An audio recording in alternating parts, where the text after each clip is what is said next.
Hola chicas jóvenes, muy buenos días. Vamos a seguir dándole continuidad al bloque 4. Nos toca ver el tema de la secuencia didáctica número 2, lo que es la vida democrática y por supuesto las formas de gobierno que corresponde a esa vida democrática. De manera general, muy general, abarcaremos el día de hoy todas las formas de gobierno, pero las vamos a ir revisando y analizando más minuciosamente en las próximas sesiones que continuarán en las siguientes sesiones. Bien, vamos a dar inicio entonces con respecto a lo que es esa democracia. Para Aristóteles decía que la democracia tenía diferentes formas de gobierno. Dentro de esas formas de gobierno, pues dice Aristóteles que el hombre es un animal político que se preocupa por la polis o la ciudad. En ella predominan las siguientes formas de gobierno. Bien, vamos a tener en esta tablita tanto las formas de gobierno puras, que va a ser monarquía, aristocracia y república, como las formas de gobierno impuras, que es tiranía, oligarquía y democracia. Bien, pues dentro de estas formas de gobierno, la monarquía va a estar ahora sí que gobernado por el cargo más importante del Estado, que es el vitalicio, que se ocupa hasta que se muere. Sí, una vez que se adquiere esa postura de gobernante, de monarca, de rey, se designa generalmente a través de la herencia. Se recibe el poder por parte del padre, ahora sí del papá a los hijos, y de alguna manera se va legando esta parte familiar. De igual manera, las características de la monarquía va a ser solo gobierna un solo sujeto. En teoría solo se piensa en su pueblo. Es una buena forma de gobierno solo cuando el monarca es virtuoso y busca de alguna manera el beneficio para el pueblo. De lo contrario, bueno, pues hemos visto, ¿verdad?, en algunas películas y en situaciones de la vida real también, que hay veces los monarcas solamente ven por el beneficio familiar y para ellos mismos. Bien, pues dentro de lo que son esta forma de gobierno de la monarquía, para los griegos el gobernante rey podría ser filósofo, ya que esto implicaría un dominio de la razón, la justicia, la prudencia, en pro del gobierno común.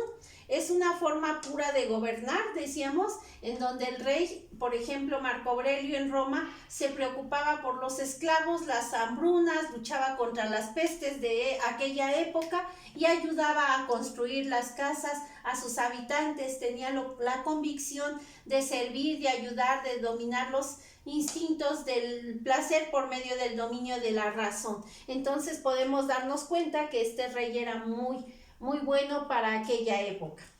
En relación con lo que es otra forma de gobierno, vamos a tener la aristocracia. La aristocracia es aquel acceso al poder. Está reducido en números relativamente de personas que son elegidas normalmente por un linaje, por la herencia o por ser parte de gente de alcurnia, o sea, de poder, de prestigio. Las características de este tipo de gobierno aristocrático van a ser que el gobierno puede que tenga esas mejores personas, a las sabias, a las ilustradas, a los científicos, el gobierno de unos cuantos, los nobles o de mejores habilidades. De igual manera, los más difícilmente para sostener una buena aristocracia es saber elegir a los hombres que deben de encabezarla, quien va a dirigir. La figura de este gobernante aristócrata, ¿verdad?, pues por lo regular se va a ver en el Senado. Se relaciona con la aristocracia como el gobierno de los ancianos, porque son aquellas personas con más sabiduría, conocimiento, razonamiento, más equitativos en cuanto a la toma de decisiones. Sería una forma pura, ya que el consejo de los ancianos solo busca mejora para la población, ¿sí? Así podemos ver en algunas culturas orientales, en donde a los adultos mayores o ancianos se les respeta, se les quiere, se les cuida por la capacidad de poder transmitir conocimientos, la sabiduría que poseen y la toma de decisiones. Bien, pues dentro de lo que siguen siendo las formas puras, tenemos la república, en donde nos dice que no existe un poder inherente a las personas, sino que quien lo ejerce desempeña un cargo público. Aquí de repente igual podemos ver que puede ser un administrador, una persona que confía, o sea, la misma gente confía en él y las características que va a tener este tipo de gobierno republicano es que Aristóteles nos decía que también lo llamó politeía, que implicaba una sociedad participativa, preparada, crítica, en donde en algún momento la gente se daba la tarea de prepararse para poder tener una visión más amplia de las situaciones o los problemas que vivía la ciudad. Consiste en el gobierno de la ley a través de los ciudadanos bien educados y analíticos. También de alguna forma buscaban que toda la gente se pudiera preparar, que estuviera a cargo de ese gobierno. Sería una forma pura si no se caen en la palabrería y en el engaño, ¿sí? Hay veces la gente de ciencia, de conocimiento, engaña o domina a las personas que en su momento pueden estar con menos conocimientos, y entonces, bueno, pues forma parte de ser un gobierno que no va a funcionar al 100%. En el modelo o guía de gobierno a nivel mundial, la mayoría de las constituciones de los diversos países aceptan que su soberanía radica en la República de, por ejemplo, la República de México, Estados Unidos y otros países, está gobernado por esta parte de lo que es la república. A pesar de que en algún momento nosotros sabemos que nuestro gobierno supuestamente es democrático, pues existen ciertas tendencias hacia esta forma de gobierno pura. Bien, pues hasta aquí terminan las formas de gobierno puras. Vamos a ver lo que son las formas de gobierno impuras. Dentro de ellas vamos a tener la tiranía. En este tipo de gobierno los políticos toman el poder por la fuerza. Son como que sistemas represores en donde en algún momento influyen de manera determinante y negativa sobre la población. Ejecutan medidas que llevan a imponer sus criterios generando miedo en el pueblo. Sí, las características de un gobierno de tiranía es la peor de las formas de gobierno, porque impone sus caprichos, es esclavo de ellos, no escucha a los sabios que le dan consejo. El tirano siempre siente desprecio por las leyes y por el pueblo, por la gente. También procura imponerse a través del miedo o bien procura ser popular. Lograr la aceptación de un pueblo sin educación es fácil, por medio de la demagogia, que es esa parte de reprimir, de castigar, de lastimar a la gente del pueblo para obtener lo que ellos quieren.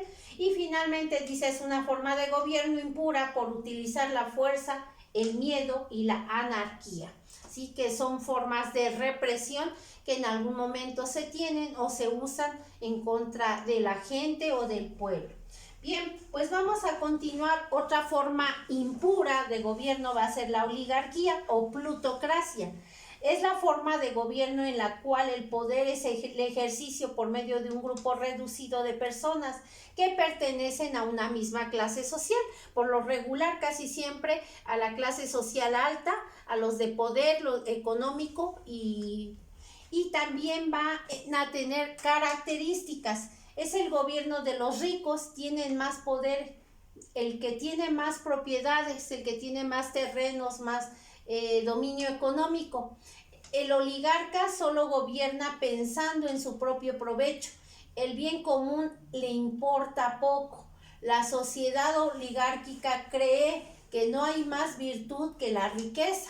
Sería también una forma impura de gobierno, ya que los oligarcas se olvidan del pueblo, piensan más en su propio poder, en mantenerse en ese poder, en las riquezas que pueden obtener del pueblo, el dinero a través de engaños, ¿verdad? Y de las apariencias de vivir de manera ostentosa para considerarse afortunados o poderosos.